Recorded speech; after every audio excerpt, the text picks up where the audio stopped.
Think about this. The US and Canada were set up as democracies so that people who immigrated here could seek economic freedom. Immigrants arrived from all over Europe, creating a melting pot of multiculturalism in North America between 100 and 150 years ago, where over 13% of Americans were foreign-born. However, a study illustrates that immigrants 150 years ago felt like they had a difficult time assimilating, just like today in 2023. But how could that be if so much wokeness is advocating for social justice in underrepresented groups? It seems that wokeness is doing more harm than good. Although that may seem obvious to most of us, I want to know exactly how it's hurting us, who is woke, and do woke people call themselves woke? I have nowhere near all the answers on this, but this is going to be fun to bite into. If you like these conversations, press those like and subscribe buttons. My name is Chris, and this is the Think Report.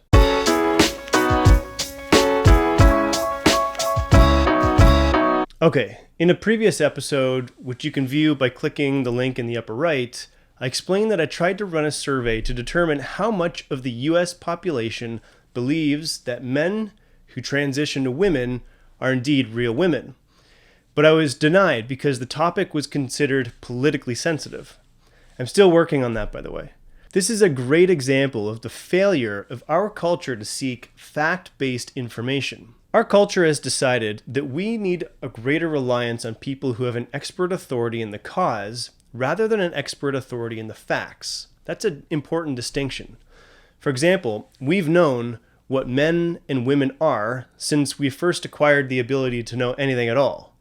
It's a fundamental question that has always had a very clear answer. We're done with that question. We don't need to restudy what a man and a woman is. We've moved on to other things. Yet, in spite of scientific proof, certain groups insist otherwise.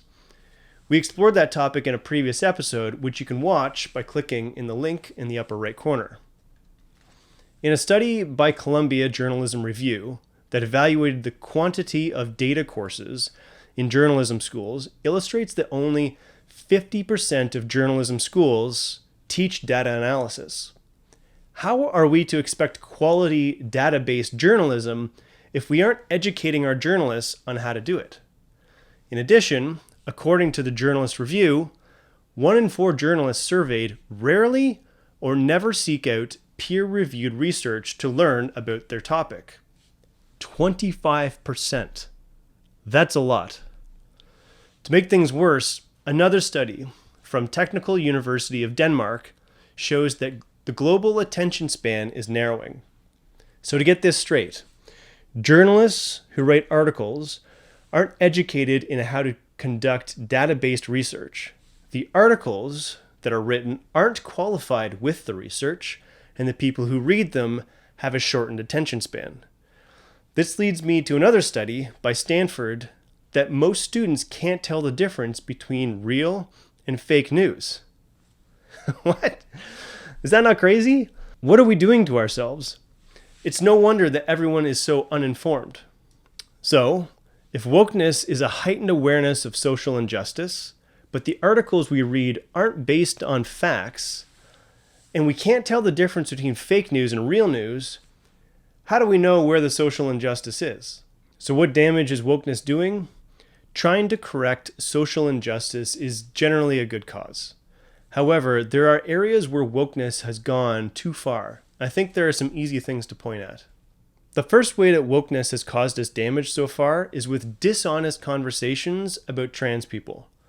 Trans rights is a way to point the finger at reasonable people who want answers to questions like, is a male trans teacher going to use the same washroom as my school-age daughter? If someone expresses concerns over trans people using washrooms they aren't welcome in, they're labeled as far-right or a bigot or oppressive. It's a dishonest way to address people whose only interest is to protect women and girls. The second way that wokeness has caused damage is by killing free speech in certain countries. In Canada, it is illegal to call a trans person by an undesired pronoun. Illegal. There was never a documented case where this was an issue and it was demonstrated that a normal person misused someone's pronouns to demonstrate hate. Nonetheless, the government decided to make it a law to control the speech of Canadians. Now, this is different where there are documented examples of people using language to display hate against blacks and Jews, which is also illegal in Canada. Controlling speech prevents citizens from speaking out against injustices. So we need to be sure that there's actually an injustice, or else we're limiting the speech for no reason at all. The third way that wokeness has caused damage is by failing to recognize its contribution to cultural division. Wokeness is dividing countries. Never has there been more division between groups of people. In the pursuit of social justice, the far left has a reputation of taking things to the extreme and growing very intolerant of opposing ideas. The intolerance of opposing ideas is creating a counterculture on the right of people who push back. It's not only wokeness that leads to this. The far right is also guilty of this. And I think social media platforms are also a major contributor. But wokeness is certainly one of the culprits. Failing to acknowledge this is failing to fix it.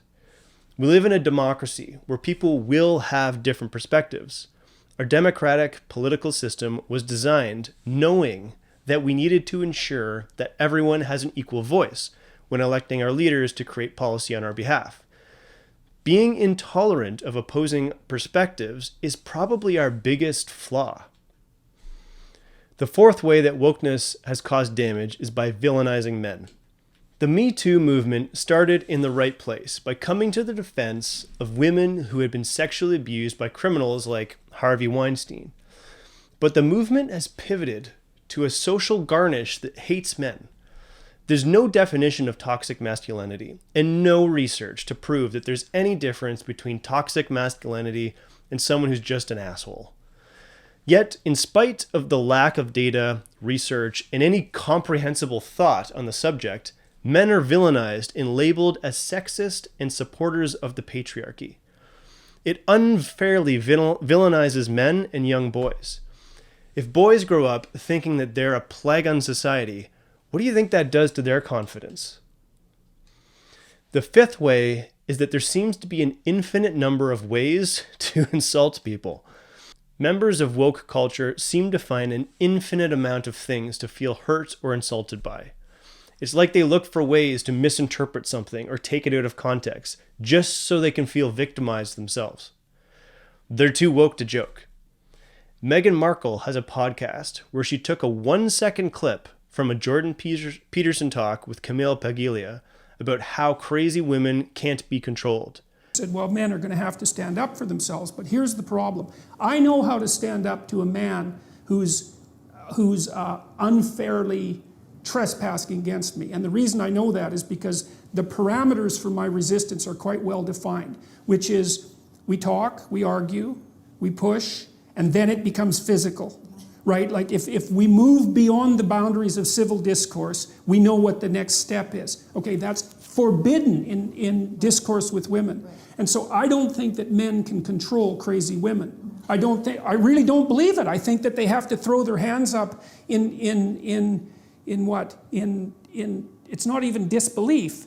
It's that there's no step forward that you can take under those circumstances. And spun it to imply that Jordan Peterson was calling all women crazy. Raise your hand if you've ever been called crazy or hysterical. Or what about nuts, insane, out of your mind, completely irrational? I don't think that men can control crazy women. The use of these labels has been drilled into us. This is remarkably dishonest and makes her a liar. She's manipulating her audience, and they should be pissed. No one wants to be lied to. Now, I'm not going to make any comment about wokeness on racism. That's a whole can of worms that needs a ton more research, and I won't risk being wrong on that topic. But it's certainly obvious that for better or worse, wokeness has made a lasting impact on the race conversation. What is certainly obvious is that there's very little research about the woke phenomena. I can't actually find any research about who the woke demographic is. There's lots of research that shows what demographic is likely to lean liberal, but that's not the same as wokeness. Woke causes like toxic masculinity and critical race theory fail to produce research that aligns with the scientific method. Instead, they rely on stories and anecdotes to prove their points. There's actually no research of significance we can bite into. You know us, we like to rely on data as much as we can. So instead, I'd like to propose an augmentation to the definition of woke. Although I agree that wokeness is the awareness of social injustice, I'd like to propose that it's actually the awareness of social injustice and the pursuit of progressive solutions by means of interpreting anecdotal evidence and stories. That definition may change as new research appears, but for now, I think that's fitting. The woke population is essentially extreme progressive. Wokeness can't afford to wait for the data. The drive to find solutions for social injustice is more important than shoring up an idea with research and data. Don't get me wrong, we do need people like this. We need people to challenge the status quo and propose wild solutions. That's the foundation for growth and progression, and it sparks creativity. The problem is not these people. The problem is how many of them there are. It's worrisome when such large numbers of people and professionals are willing to forego research and data for unqualified answers. It's like going out sailing before checking the weather. We have too much wind, not enough wind. If your sailboat's full of vulnerable people, are you willing to take the risk? Think about that.